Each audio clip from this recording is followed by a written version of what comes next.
itu juga sadar akan tauris. Nah, ini fenomena seorang nabi yang hidup di masa masa terakhir kenabian Bani Israel, tapi nabi ini luar biasa. Jadi saking sadarnya tauris biologis, pewarisan anak keturunan biologis yang semestinya juga setidaknya sama dengan kita, gitu ya. Nah, maka Nabi Zakaria ini sampai beliau disebutkan ceritanya lengkap oleh Al-Quran berdasarkan pengalaman interaksinya dengan Maryam. Ia berdoa supaya muncul anak soleh. Kemudian Maryam memperoleh Nabi Isa, Zakaria memperoleh Nabi Yahya. Meskipun madhabnya agak berbeda. Nabi Isa itu murah senyum, Nabi Yahya itu lebih tidak suka senyum, gitu ya. Tapi semuanya adalah Nabiullah. Nah, habis itu tidak ada ceritanya. Kenapa? Karena memang di zaman-zaman terakhir kenabian Bani Israel. Artinya generasi Yahya maupun Isa belum sempat mentaurif secara biologis. Nabi Isa keburu diangkat oleh Allah Subhanahu wa taala, Nabi Yahya terbunuh. Sehingga habis keturunan Bani Israel yang nabi itu berakhir di situ. Karena saking parahnya Bani Israel itu dalam melaksanakan, mengimplementasikan perintah-perintah Allah Subhanahu wa taala. Nah, seperti itu. Nah, bagaimana prosesnya Nabi Zakaria itu mendapatkan putra yang luar biasa, putra yang bahkan disebutkan dalam sebuah riwayat hadis bahwa ia kerentek bermaksiat saja belum pernah. Itu Nabi Yahya, ya. Saking kuatnya tirakat beliau, saking kuatnya beliau berdoa dengan banyak zikir, banyak kebaikan yang disebutkan dalam Al-Quran. Dan ceritanya lengkap terkait dengan perjuangan tirakat beliau, perjuangan apa ya, mujahad, kalau kita istilahnya bisa mujahadahan atau istighosahan, tapi ini lebih ke pribadi ya, bukan bersama-sama. Yang kuat itu sebenarnya pribadi-pribadi. Nah, sampai disebutkan dalam surat Ali Imran, proses berdarah-darahnya beliau dalam bermujahadah tadi itu ya, dalam surat Ali Imran ayat 37 hingga 38. A'udzubillahi minasyaitonirrajim. Fataqabbalaha rabbuha biqabulin hasani wa ambataha nabatan hasana wa kaffalaha Zakaria. Kullama dakhala 'alaiha Zakaria al-mihrab wajada 'indaha rizqa, sampai seterusnya. Intinya Nabi Zakaria ini takjub dengan Maryam yang hasil didikannya. Tapi ternyata Maryam ini punya kelebihan yang luar biasa. Meskipun hasil didikan Nabi Zakaria, tapi melampaui kedudukan Nabi Zakaria dalam hal tertentu. Yaitu Maryam mendapatkan nikmat dari Allah, memperoleh buah-buahan bukan pada musimnya. Artinya memang itu hasil kiriman dari Allah Subhanahu wa taala. Maka Nabi Zakaria kemudian heran dan bertanya pada Maryam, "Dari mana ini?" Maryam mengatakan, "Itu dari sisi Allah. Sesungguhnya Allah memberi rizki orang yang ia kehendaki tanpa batas." Nah, dari sini kemudian Nabi Zakaria berubah. Paradigmanya, meskipun beliau nabi ya, tapi paradigmanya juga sempat berubah drastis tentang optimisme dalam berdoa. Bukan berarti beliau tidak berdoa sebelumnya, tetap berdoa, tapi kemudian beliau doanya lebih berani lagi setelah itu. Makanya ayat berikutnya adalah hunalika da'a Zakaria rabbah. Nah, dari sanalah kemudian Zakaria berdoa. Setelah ada kasus yang tidak logis tadi, beliau melihat Maryam seperti itu. Apa doanya? Qala rabbi habli min ladunka dzurriyyatan thayyibah innaka sami'ud du'a. Wahai Tuhanku, berilah hamba dari sisimu keturunan yang baik. Sesungguhnya engkau maha mendengar doa. Beliau tahu persis, beliau sudah tua. Sudah keriput, sudah memutih rambutnya dalam ayat lainnya ya. Kemudian bahkan istrinya juga mandul. Tapi kemudian beliau tidak berputus asa sama sekali. Saking pengennya beliau memperoleh dzurriyyatan thayyibah. Nah, maka semoga yang ikut dalam majelis ini semua putra-putrinya adalah dzurriyyatan thayyibah, keturunan yang baik. Ini penting ya. Dan sekali lagi kontribusi orang tua itu lebih optimal. Maksudnya lebih dominan dibandingkan orang lain. Kalau dari sisi ayat-ayat yang disebutkan oleh Allah Subhanahu wa taala tadi. Nah, kemudian apa sih kelebihannya Nabi Zakaria itu? Disebutkan dalam surat Al-Anbiya ayat 89 hingga 90. Kelebihannya beliau adalah sampai beliau diberikan istijabah doa, diberikan putra bernama Yahya, kemudian diperbaiki istrinya. Maksudnya yang tadinya mandul menjadi tidak mandul meskipun sudah tua. Kata kuncinya adalah innahum kanu yusari'una fil khairati wa yad'unana raghaban wa rahaba wa kanu lana khashi'in. Sederhana. Kalimatnya sederhana. Tapi prosesnya itu berdarah-darah. Militansinya luar biasa. Keteguhannya tiada banding. Jangan dikira itu sederhana dari sisi prosesnya. Yang pertama tadi ya, dia harus belajar dari muridnya, murid yang ia tuntun sejak kecil bernama Maryam. Itu tidak mudah bagi seseorang yang punya murid. Seorang ustadz belajar dari murid itu tidak mudah. Umumnya ustadz merasa lebih daripada muridnya. Tapi Zakaria tidak. Tidak ada istilah punya kelebihan kalau seandainya orang lain memang lebih baik. Nah, seperti itu. Yang kedua, kelebihan Nabi Zakaria adalah berdoa penuh harap dan sangat takut kepada Allah. Jadi berdoanya serius. Berdoanya penuh optimisme bahwa Allah akan mengabulkan. Tapi juga sekaligus sangat takut, khaufa wa tama, sangat takut akan siksa Allah Subhanahu wa taala. Sebelumnya juga disebutkan innahum kanu yusari'una fil khairat, sangat bersegera dalam kebajikan. Ya, ada 3 ini ya. Tidak malu belajar dari siapapun, kemudian bersegera dalam kebajikan dan berdoa penuh harap dan sangat takut pada Allah. Ini salah satu dari kunci 3 hal dari kunci kenapa Nabi Zakaria diberikan keturunan yang hebat oleh Allah Subhanahu wa taala. Bapak Ibu yang dimuliakan oleh Allah Subhanahu wa taala, pada akhirnya doa hebat itu bisa mengcancel tartak di langit ya, bukan takdir yang di Lauh Mahfud, karena ada urutan itu ya.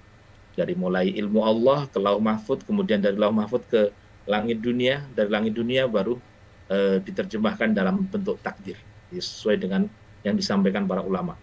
Jadi takdir di langit itu bisa diubah, tapi tentu tidak mengubah yang di Lauh Mahfud. Nah, Bapak Ibu yang dimuliakan oleh Allah Subhanahu wa taala, Allah Subhanahu wa taala berfirman dalam surat Maryam ayat 4 hingga 6 yang disebutkan tentang bagaimana perjuangannya Nabi Zakaria. Inni wahanal azmu minni, sudah mulai rapuh tulang belulangnya. Wasta'al ra'su syaiba, kepalanya sudah memutih rambutnya. Tapi beliau tetap optimis. Walam akum bidu'aika rabbi syaqiyya, sama sekali tidak pesimis. Wa inni khiftul mawaliya min wara'i, takut khawatir keturunan berikutnya nanti. Sementara wa kanat imraati aqira, mandul istrinya. Fahabli min ladunka waliya. Jadi semuanya itu disebutkan. Semua hal yang menurut orang lain itu merupakan ketidakmungkinan atau sesuatu yang sangat sulit terjadi, disebutkan oleh Nabi Zakaria dalam doanya, bahwa itu dalam pemahaman beliau bahwa istrinya itu mandul, tidak masalah. Tapi beliau tetap berharap. Nah, baru setelah itu diberikan oleh Allah Subhanahu wa taala ijabah ijabah dari doa, yang dari doa tersebut kemudian beliau mendapatkan putra yang terbaik. Kemudian istri Imron juga seperti itu ya. Setelah Nabi Zakaria, istri Imron, Imro'atu Imron, yang kemudian memperoleh keturunan Maryam, dan dari Maryam itu ada Nabi Isa gitu ya. Ini dzurriyyah thayyibah semua gitu ya. Ini berasal dari mujahadahnya Maryam begitu ya. Ketika beliau bernazar, nazar ketika bayinya dalam kandungan ya. Bayi dalam kandungan itu beliau bernazar, inni nazartu laka ma fi batni muharrara. Jadi yang ada dalam perutnya itu akan dipersembahkan untuk Allah. Maksudnya untuk beribadah fokus pada Allah. Fataqabbal minni. Maka terimalah ya Allah dari hambamu ini. Sederhana, satu kalimat saja. Inni nazartu laka ma fi batni muharraran fataqabbal minni innaka antas samiul alim. Jadi kalimat nazarnya hanya satu kalimat. Intinya yang ada di ada janin yang ada di perut itu diperuntukkan fokus beribadah pada Allah. Maka terimalah ya Allah. Sesederhana itu. Tapi karena keikhlasannya yang luar biasa, maka kemudian beliau mendapatkan orang-orang yang soleh ya, tidak hanya Maryam, tapi setelah Maryam kemudian mendapatkan Isa. Jadi Maryam wanita terbaik, Nabi Isa juga termasuk Nabi Ulul Azmi. Nah, ini luar biasa. Ini hasil dari tirakat yang sebenarnya tirakat itu tidak dicontohkan oleh nabi-nabi sebelumnya. Tapi karena baik, kemudian disampaikan pada kita, biar kita juga bisa meneladani. Nah, karena apa? Intinya adalah doa yang luar biasa. Apalagi kalau kita semua, Bapak Ibu semua ya, melihat ada gelagat-gelagat yang tidak baik dari anak-anak kita. Yang kelihatan mencurigakan, yang kelihatan seperti menjadi tidak soleh. Yang kelihatan teman-teman mainnya menjadi tidak begitu jelas. Jangan, sekali lagi, jangan sampai kemudian kita semena-mena menyalahkan anak kita.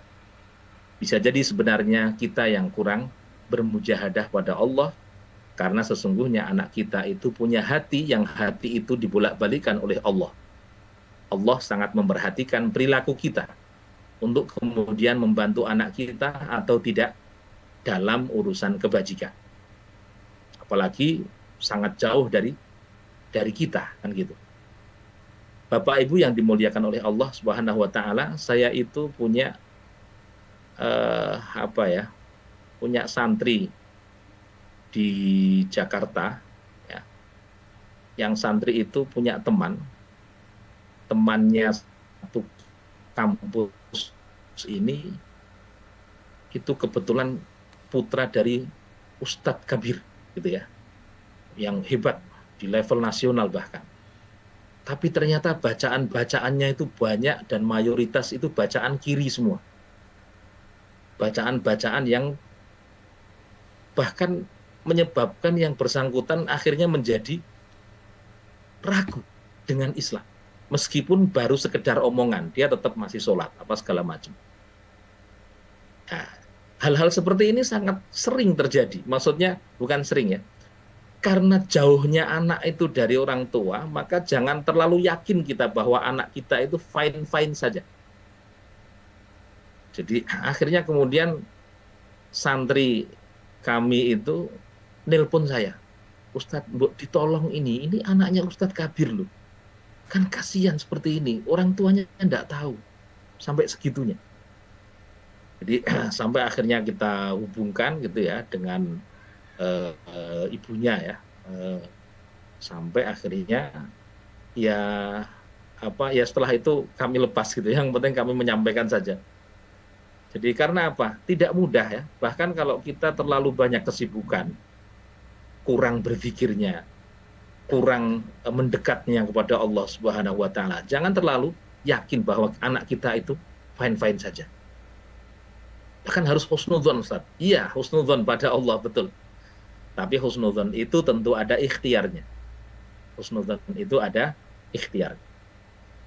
Bapak Ibu yang dimuliakan oleh Allah Subhanahu wa taala, sifat ibadur rahman dalam surat Al-Furqan ayat 74 itu juga disebutkan ya, hamba-hamba Ar-Rahman yang luar biasa. Mereka itu senantiasa berdoa untuk istri dan keturunannya. A'udzubillahi minasyaitonirrajim. Walladzina yaquluna rabbana hab lana min azwajina wa dzurriyyatina qurrata a'yun waj'alna lil muttaqina imama. Ini doa orang-orang soleh yang disebutkan oleh Al-Qur'an, yang itu tentu buat kita semua. Rabbana hab lana, ya Allah ya Tuhanku, berilah kami, ya Allah ya Tuhan kami, berilah kami dari istri-istri maupun keturunan-keturunan kami itu, jadikanlah mereka sebagai pelipur lara, qurrata a'yun, dan jadikan kami semuanya pemimpin bagi orang-orang yang bertakwa. Ini ada dimensi yang sangat lembut sekali, bahwa seolah-olah pemimpin itu kuncinya adalah keluarga dulu. Kalau keluarga beres, bisa menjadi pelipur lara, insya Allah kita menjadi pemimpin umat yang bertakwa itu mudah. Tapi kalau sebaliknya, ya malah justru kita jadi bulanan-bulanan, dari orang-orang di sekitar kita. Itu saja anaknya aja ndak beres gitu, malah ceramah di mana-mana. Nah, misalnya seperti itu ya, jangan sampai seperti itu. Dan ini perlu sekali lagi banyak berdoa pada Allah, mendekat betul, sangat khusyuk ya, tunduk betul, agar Allah Subhanahu wa taala menjadikan anak-anak kita menjadi anak yang soleh-soleh. Kemudian janji Allah terhadap Nabi Ibrahim dalam surat Al-Baqarah ayat 124. Yang intinya Nabi Ibrahim dijadikan Allah sebagai imam, tapi beliau tidak puas dengan itu semua. Qala wa min dzurriyyati, anak turun kami juga ya Allah. Jangan hanya saya saja. Saya tidak mau kalau cuma saya saja, intinya begitu. Maka kemudian Allah berikan itu bahkan sampai Nabi terakhir nanti, Nabi Muhammad sekian ribu tahun berikutnya, itu juga dari keturunan beliau. Bahkan efek yang terakhir adalah nanti Imam Mahdi. Imam Mahdi terakhir di akhir zaman itu juga hasil dari doa Nabi Ibrahim juga. Nah, hanya gara-gara dua kata, qala wa min dzurriyyati. Tapi karena dua kata ini langsung disampaikan pada Allah, maka mandi betul. Makanya sering sebenarnya kita itu baik, tidak selamanya karena ikhtiar kita, tapi banyak karena doa orang tua dan kakek nenek kita sebenarnya, atau mbah buyut kita barangkali. Jadi efek dari doa mereka bisa jadi sampai ke kita saat ini, sehingga Allah lebih memudahkan jalannya iman pada kita dibandingkan orang lain, misalnya seperti itu. Bapak Ibu yang dimuliakan oleh Allah Subhanahu wa taala, doa Ibrahim khusus anak ini adalah Rabbi habli minas sholihin. Jadi Rabbana hablana itu dari ibadur rahman ya. Kalau Nabi Ibrahim doa buat anak ini Rabbi habli minas sholihin. Rabbi habli minas sholihin. Ya Allah, berikan hamba anak yang merupakan anak-anak yang soleh. Kalau dijamak berarti Rabbana hablana minas sholihin. Nah, begitu. Nah, ya jadi ini saya sampaikan dulu bagaimana orang tua terhadap anak ya. Nanti di akhir insya Allah bagaimana ustadz terhadap anak baru. Jadi ini urut ya, karena sinergi ini artinya adalah kerjasama antara orang tua dan pesantren, dalam hal ini sekolah juga ya.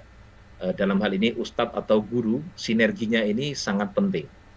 Nah, makanya kita sampaikan dalil-dalilnya, dan bukan kemudian karena kami dari pihak pesantren sehingga dalilnya lebih banyak dari orang tua, tidak. Tapi memang aslinya dalam Al-Quran maupun hadis lebih banyak yang diperhatikan dalam pendidikan itu cerita-cerita orang tua pada anaknya.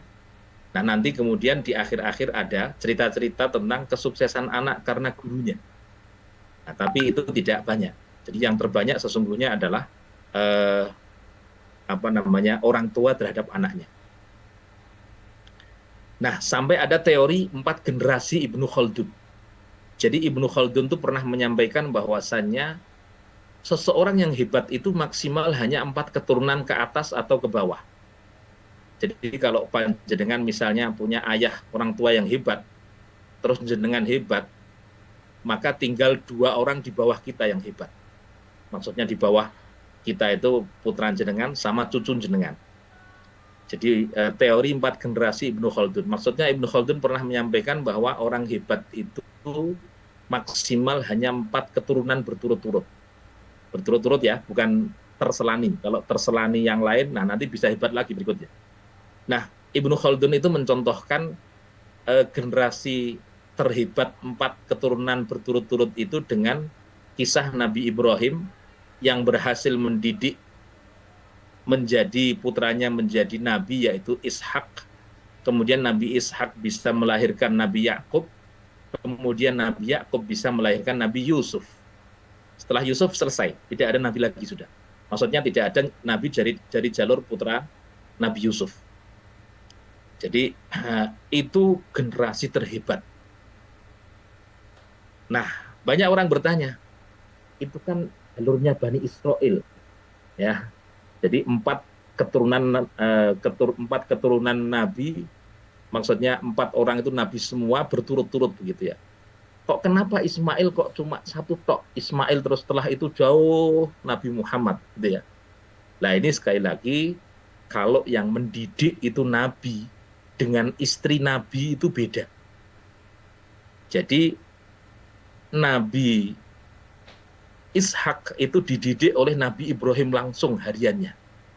Tapi kalau Nabi Ismail itu sesekali dikunjungi oleh Nabi Ibrahim dari Palestina ke Makkah ya.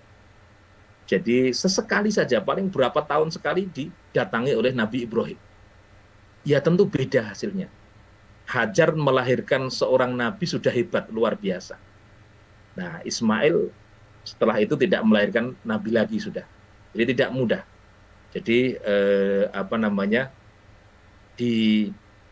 dididik oleh hanya seorang ibu saja, meskipun ibu itu solehah maksudnya. Kemudian setelah teori 4 generasi Ibnu Khaldun tadi itu ya, salah satu dari yang disebutkan 4 generasi tadi adalah Nabi Yusuf dididik oleh Nabi Yakub. Nah, ini didikan beliau adalah luar biasa ya, sampai akhirnya menjadikan beliau menjadi seorang menteri, meskipun didikan ayahnya hanya sampai usia remaja. Yang melekat ternyata dari kecil sampai remaja itu sangat penting sekali. Nabi Yusuf setelah menginjak usia remaja akhir ya kira-kira ya, itu sudah dilepas, sudah tidak bersama Nabi Yakub. Tapi ternyata hebat, luar biasa. Meskipun beliau sudah di negeri jauh, di negeri bahkan istana yang glamor gitu ya, yang sudah tidak ada ajaran-ajaran Islam sama sekali, beliau tidak terpengaruh, tetap menjadi nabi.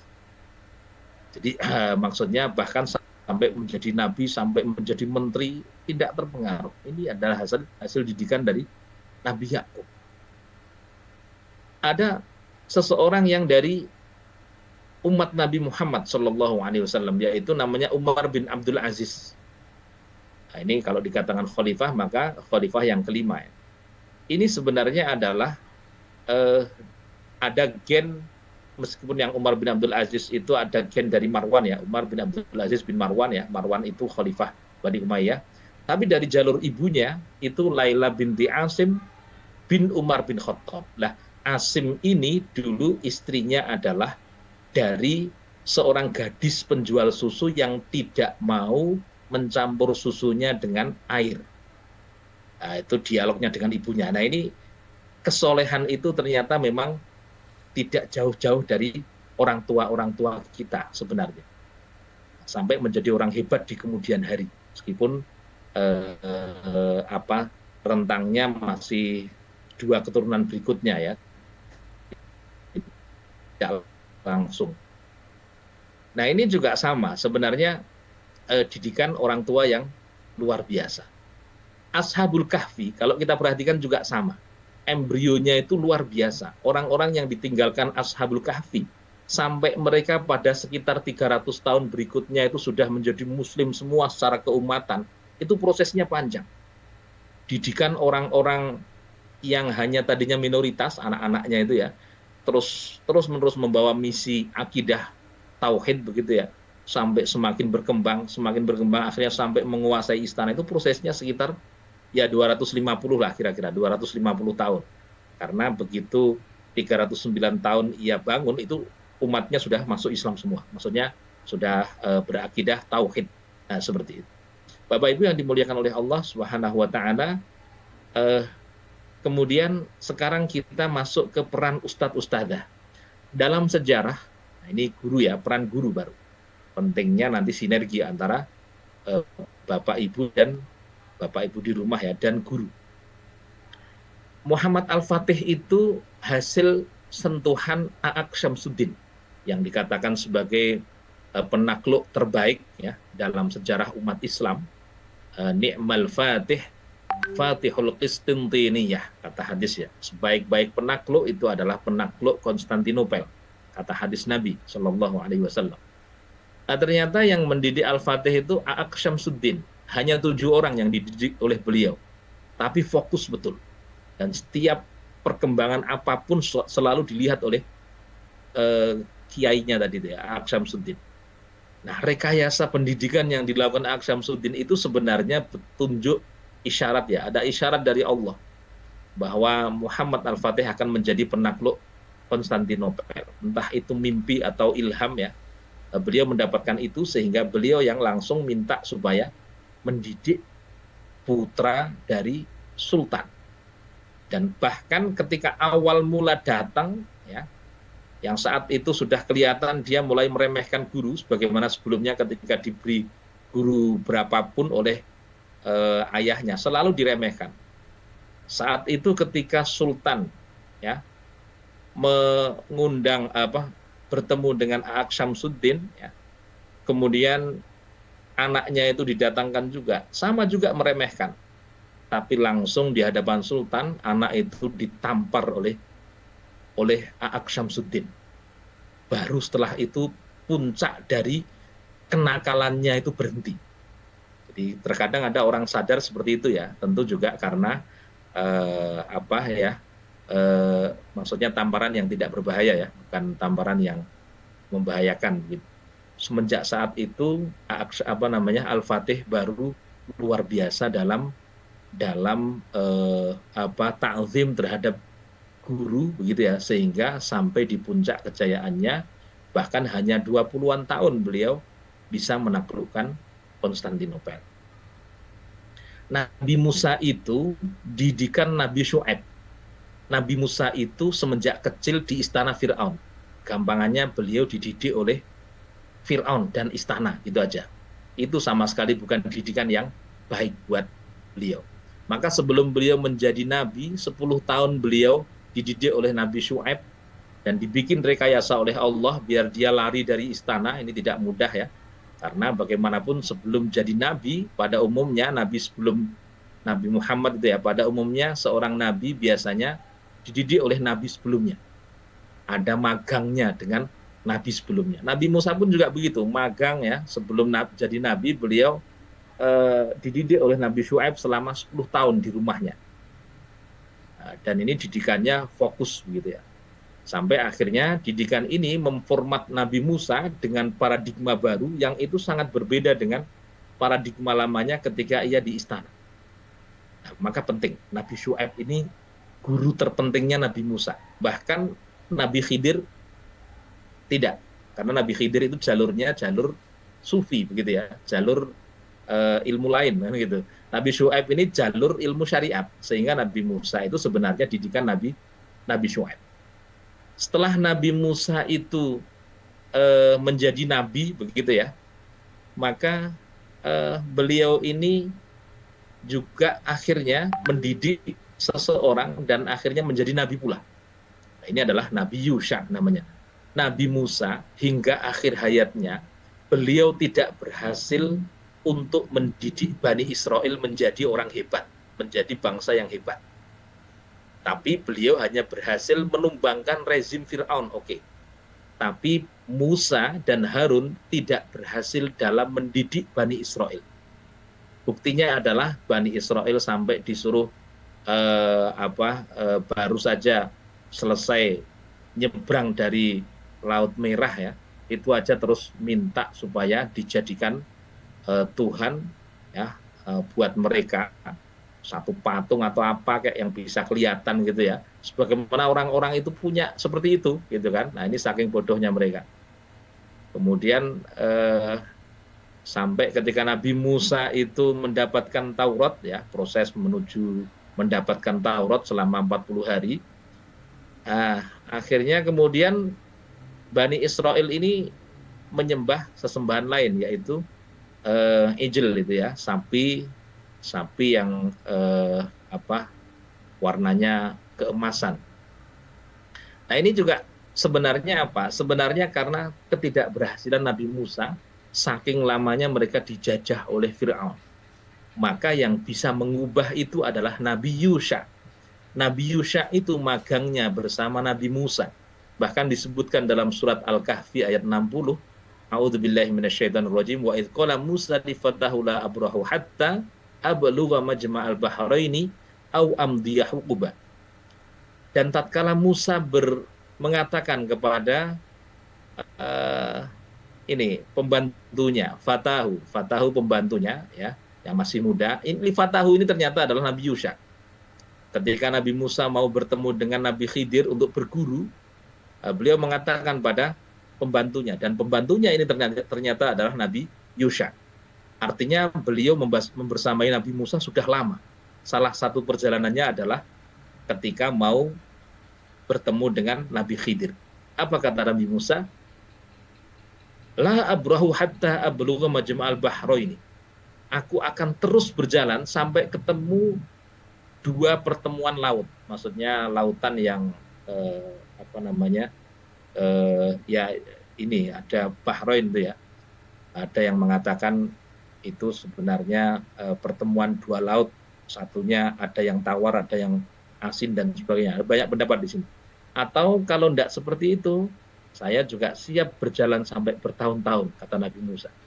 Nah, ini didikan seperti ini sangat mengesankan bagi Yusha.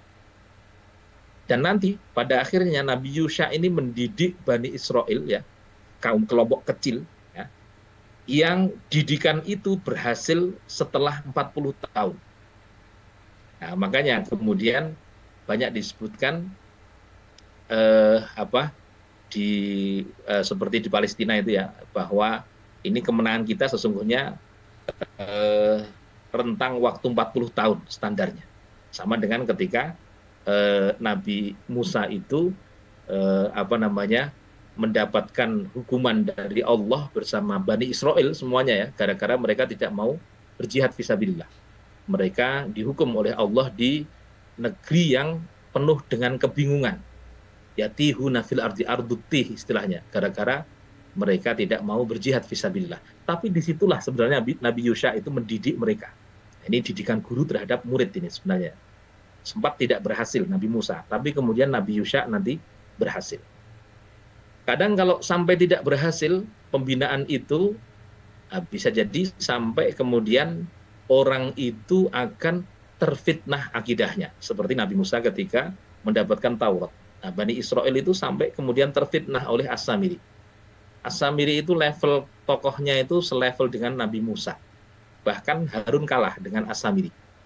Nah, makanya begitu Nabi Musa tidak ada, maka Bani Israel dicaplok oleh As-Samiri. Karena levelnya mirip dengan Nabi Musa sebenarnya. Level jahatnya ya. Kalau Nabi Musa kan yang luar biasa bagusnya. Nah, itu face-to-face-nya itu adalah As-Samiri tadi itu. Kemudian Bapak Ibu yang dimuliakan oleh Allah, kehebatan Ustadznya Al-Fatih itu sebenarnya ya, sampai disebutkan oleh Al-Fatih. Al-Fatih itu ketika menang ada pernyataan seperti ini. Ini penting ini ya. Saya tidak tahu setelah menang mendapatkan Konstantinopel ya, saya tidak tahu apakah kegembiraanku ini karena Konstantinopel dapat ditaklukkan umat Islam, atau karena pada zamanku ini ada seorang guru yang hebat bernama A'aq Syamsuddin. Nah, ini menunjukkan bahwa kemenangan beliau itu tidak murni beliau, tapi sebenarnya kuncinya guru. Nah, maka penting, guru ini jangan diremehkan juga.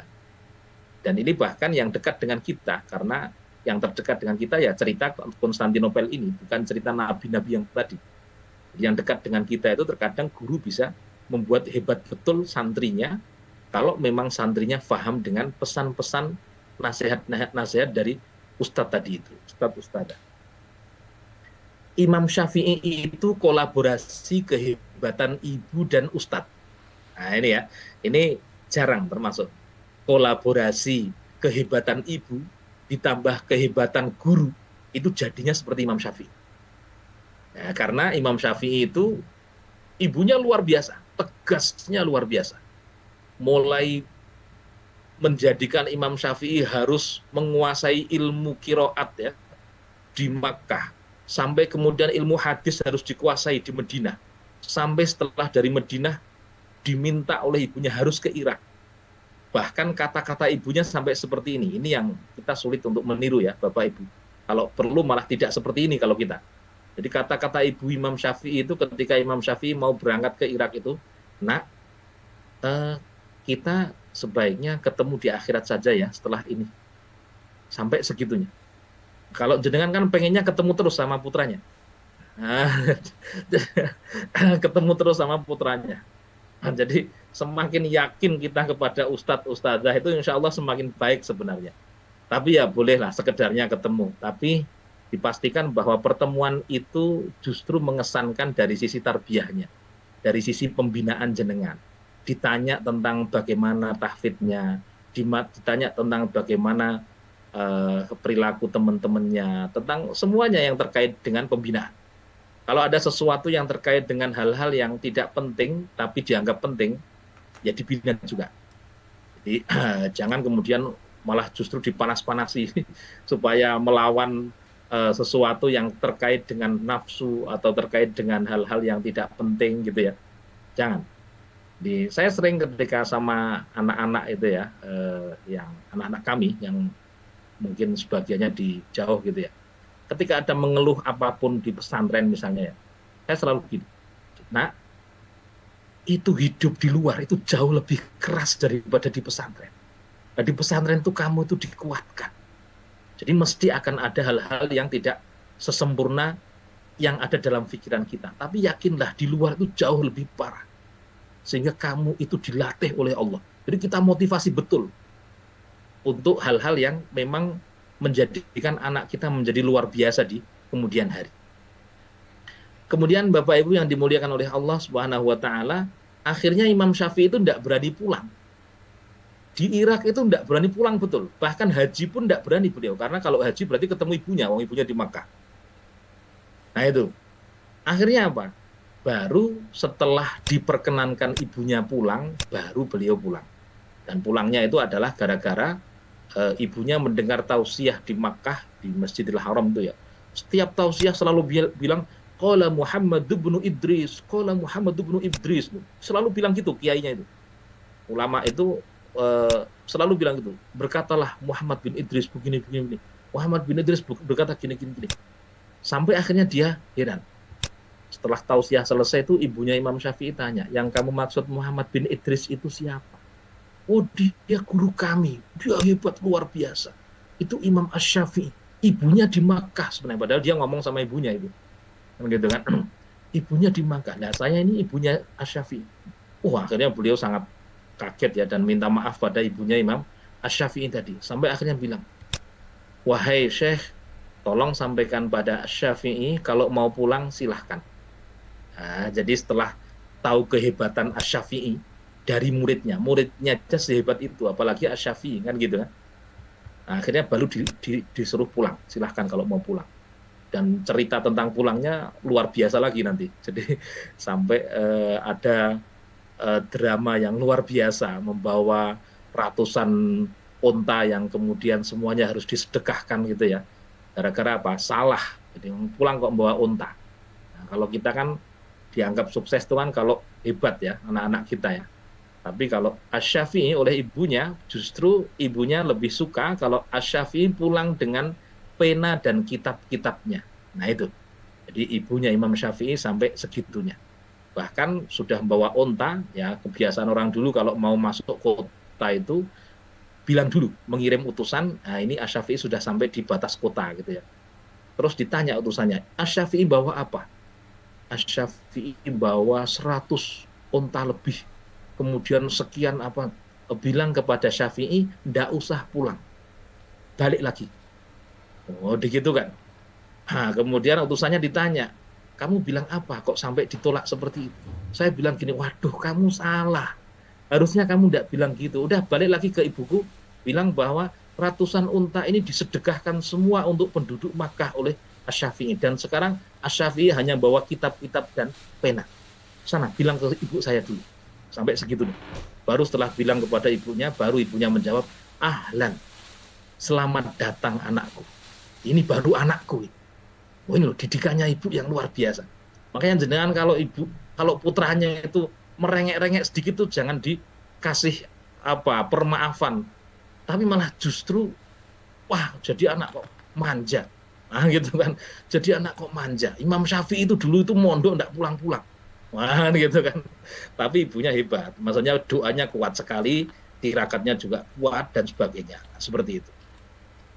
Kemudian didikan para nabi juga luar biasa ya. Nabi Muhammad dididik oleh Allah langsung selama 3 tahun berturut-turut sebelum datangnya wahyu. Oleh karena itu, Bapak Ibu yang dimuliakan oleh Allah Subhanahu Wa Taala, kesimpulannya sebenarnya kita tidak tahu ya, anak kita itu berubah karena siapa? Apakah karena didikan Bapak Ibu di rumah, atau karena didikan Ustadz Ustadzah, atau karena tirakatnya panjenengan di rumah, dari Bapak Ibu juga biasa-biasa aja, dari sisi mendidiknya, dari Ustadz Ustadzah juga kelihatan biasa-biasa saja, tapi karena tirakat jenengan yang luar biasa, kita tidak tahu. Nah, karena kita tidak tahu, maka kita harus maksimal semua. Karena kolaborasi ini kita tidak tahu hasilnya yang maksimal itu menurut Allah siapa. Bisa jadi keikhlasan seorang ustadz di pesantren bisa jadi menjadikan anak kita menjadi hebat. Atau karena kuatnya doa panjenengan di rumah, anak jenengan jadi hebat dan seterusnya. Sebagaimana yang dicontohkan oleh cerita dalam kisahnya Imam Syafi'i tadi. Saya kira itu mungkin yang bisa saya sampaikan. Semoga bermanfaat dan semoga kita semuanya diberikan putra-putri yang soleh-solehah, yang senantiasa dapat meneruskan perjuangan orang tua, dapat meneruskan perjuangan para nabi dan para rasul, dan kita semuanya dimudahkan untuk mencari barokah dan ridho dari Allah Subhanahu wa taala. Amin Allahumma amin. Aku qouli hadza astaghfirullahaladzim li wa lakum. Assalamualaikum warahmatullahi wabarakatuh. Waalaikumsalam warahmatullahi wabarakatuh. Terima kasih kepada Bunda Haji Dr. Ahmad Bahar LC/LSI yang telah menyampaikan tausiahnya yang mudah-mudahan Allah Subhanahu wa taala beliau. Mudah-mudahan apa yang telah beliau sampaikan kepada kita dapat kita implementasikan dalam keseharian kita, dan mudah-mudahan kita dapatkan keturunan yang soleh dan solehah. Ya Allah ya Rabbal Alamin. Baik, untuk acara selanjutnya, tunggu Bapak Ibu apabila ada yang bertanya bisa ditanyakan. Sekarang sesi tanya jawab. Jika tidak ada yang tanya, nanti kita akan tutup dengan cepat. Semoga Bapak Ibu yang mau bertanya.